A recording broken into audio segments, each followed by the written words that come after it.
I am winded. I have been running around because it's Wednesday, and I'm Charlotte at Charlotte's a Natural, and welcome to Wisdom Wednesday. So, I quickly this morning made a hat.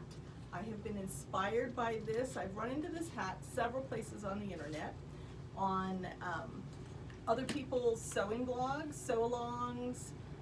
I have seen it on YouTube. I have seen it on podcasts, and my nephew sent me a picture and said, hey, I think you'd like to see this hat that my friend made me. And he shoots a picture of himself, and he's wearing essentially this hat. So I thought that makes this a trending item, since he is an 18-year-old in upstate New York, and he must know what's hot. So this is a hat that I downloaded the pattern from a gal in Australia, and it's elbetextiles.com.au. She's in Australia. And I will put that link in the description of this video. But basically, this pattern, she asks a small fee for it. I believe in US dollars, it was under $2 the other day. And it's kind of cool because every month she changes the charity that she's donating the money for selling this pattern to the charity. So it's kind of a neat deal. It's still basically free, but you're paying ahead, paying forward. So it's a nice little deal. So anyway, I printed off the pattern, and it has, most of the pieces are cut on the fold, so I just printed off 2 copies of it, and I taped them together so that I have the whole pattern. So this is the top of the hat, this is the brim of the hat, and this is the band, also known as the crown, because this is the part that sits on your head like a crown. So let me show you this hat. This is a very fun little hat.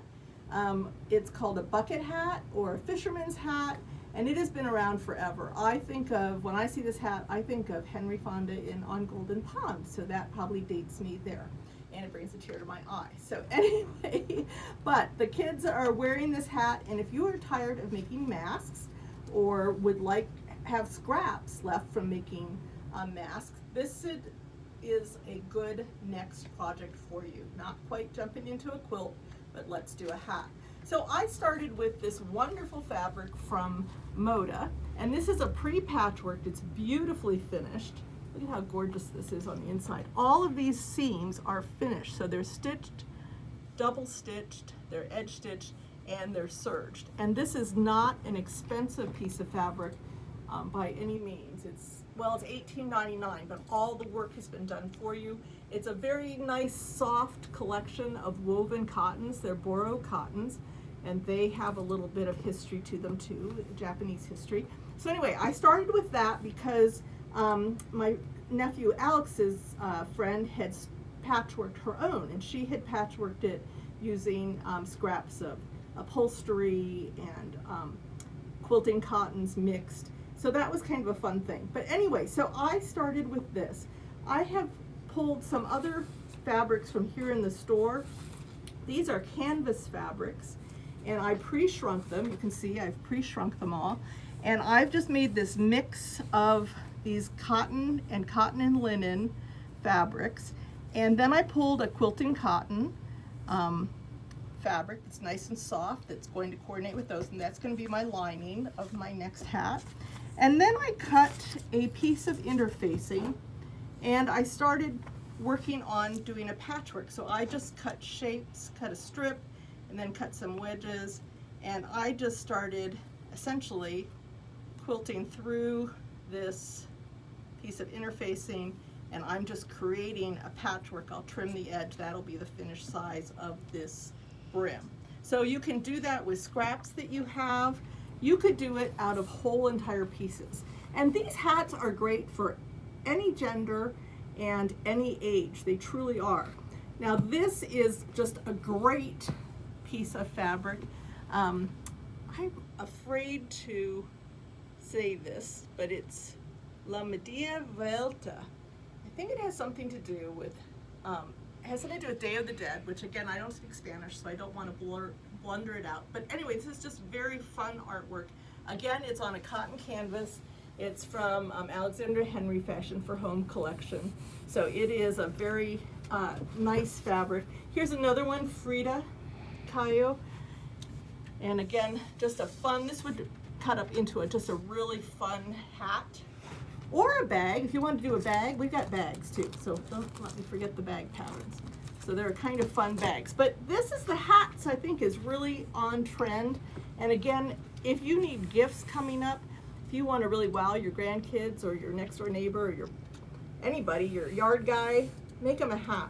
I went today to pick up my car at the car repair place, and I was carrying the hat because Mary had given me a ride and I wanted to show her the hat I just finished. And I walked into the auto shop carrying the hat, and the young man working behind the counter checked me in, and then he goes, "That is a really cool hat." So that to me validated how popular these hats are at the moment. So anyway, we've got the stripe, we have wovens. This one is softer. This one's a little bit softer. It's very, again, it's a woven, very soft. Oh, that would feel great, big cool summer hat. And this is a linen. This is, you see like these little houses. These would also make great aprons, if you think about it. So anyway, I'm showing you all of that variety because the hat pattern that I talked about downloading has just those shapes, and then it says sort of just as a throwaway, you might want to interface it, or you put a layer, specifically it says a layer of wadding between layers for added structure. So wadding, I believe in English, means batting, or there is interface. You may need to interface the brim of the hat. So I have two pieces of interfacing in this brim, and you can see I used Decor Bond, and this is 2 layers of interfacing. The crown is 1 layer, and the top of the hat is no interfacing. So when I'm doing this heavier, little bit heavier canvas and linen blend one, I'm going to have just 1 layer of interfacing, and I'm not going to interface the lining because I want it to be even a little bit softer and scrunchier. So the other tip I wanted to give you, besides the interfacing, is there are lots of videos out on this. If you Google bucket hat tutorials, you'll come up with quite a few. If you go to YouTube, the same thing. If you bucket hat, I didn't even try fisherman's cap, that's another name for it. You're going to find lots of tutorials. Some of them have some really weird information in them. Some of them have some useful information. So, cautionary tale there.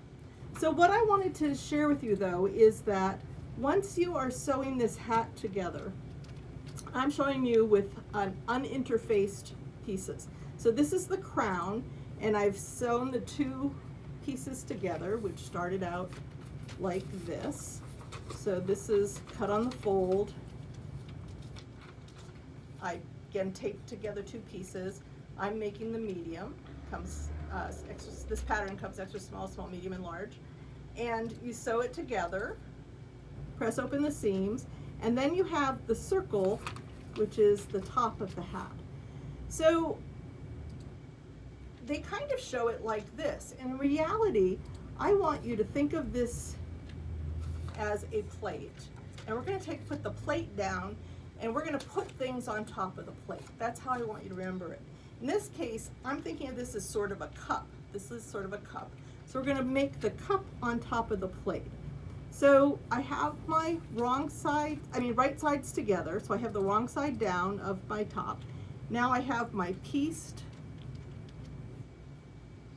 band or crown, and I'm matching the 4 points by folding it in half, and I made little notches. I cut little notches here after I stitched less than what my seam allowance is going to be. It's almost like a stay stitching, and that's more an indicator for me of I'm visualizing that I have to go beyond that to keep this all smooth. Anything that starts forming a tuck, I have a problem. If I start having too much cupping, then I could make a snip.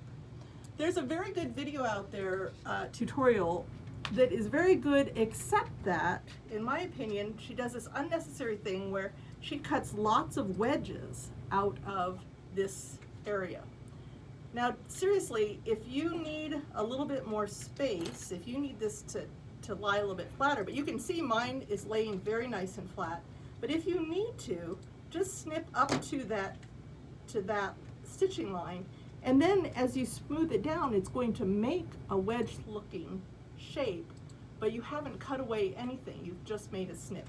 So that's another cautionary thing, is I don't think you need to spend the time trimming all those little wedges out. Just make sure that you are working on with that flat, on the flat of your sewing machine bed. Use lots of pins and it should fit nicely, and then start sewing. And I'm going to stitch, like I said, beyond that stay stitching, and then when I turn it, it will be really nice and smooth. And you're going to press the seam allowance towards the crown and edge stitch that like I did here. So same thing when it comes to attaching the brim. You're only attaching the brim, which is a sandwich. You've created this together. You're only attaching it to the lining.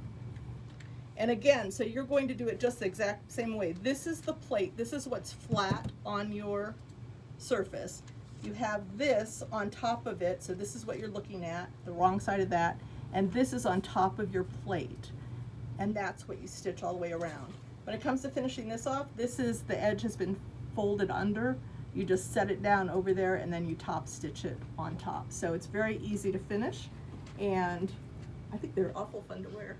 So anyway, that's my Wisdom Wednesday. Thanks.